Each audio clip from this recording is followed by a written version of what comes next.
Most people think I'm joking when I say I'm leaving Canada to move to an island. An island? What are you gonna become a pirate, they say? You know, I'm serious. I've made the decision. It's one of the most intentional choices of my life. But first off, let me say, I love Canada. This country shaped me. I grew up with snowball fights, maple syrup on pancakes, all that good stuff. Long weekends at the cottage. I've spent summers hiking the Rockies and winters bundled up in minus 30-degree weather, pretending like I didn't feel my nose freezing. But over the past few years, something started to shift. I realized that I was living a life of noise, constant motion, constant simulation, and not enough moments of stillness. And that is what led me to this decision. You see, the island I'm moving to, it just isn't tropical. It's not a tropical postcard. I mean, it's a mindset. It represents simplicity.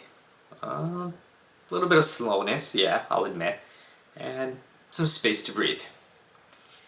I started to ask myself, what do I really want out of life? The answer was, well, it wasn't more stuff or more status. It was presence, more time, more peace, and less rush. Another reason? Nature. In Canada, we have incredible natural beauty, but I found myself seeing it through car windows or squeezing it in on weekends. I don't want to live where, something isn't something. Just a visit, but something I live in. Where the ocean is just a few steps away, where the fruit grows in the backyard, and where the weather doesn't try to kill me half the year. And then there's community. Ironically, moving away from a crowded city is my way of getting closer to people. They greet each other, on this island. People, they know their neighbors. They barter, they share, they show up for each other.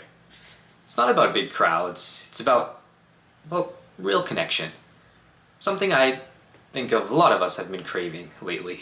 And especially since the pandemic reminded us how lonely we can be in a crowd.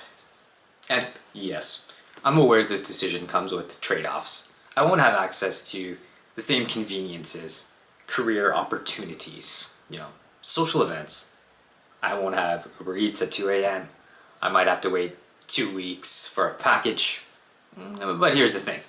I'm okay with that. I've realized that convenience isn't the same as happiness. In fact, it can be, a distraction from it. There's also something deeply empowering about choosing a different path. About saying, this is the life I want, even if it's not the one everyone else is chasing. It's not running away. It's running towards something more aligned with who I've become. So, if you ask, am I nervous? Absolutely. I'm trading ice storms for hurricanes. Maybe I'm learning how to compost. I'm figuring out how to do something more with less. But I'm also excited for the sunrises I don't miss because I'm stuck in traffic. For fresh air that doesn't smell like exhaust. For the chance to build a life that's slower, smaller, and somehow more full. And that's why I am moving to an island. Not to escape life, but to find it again.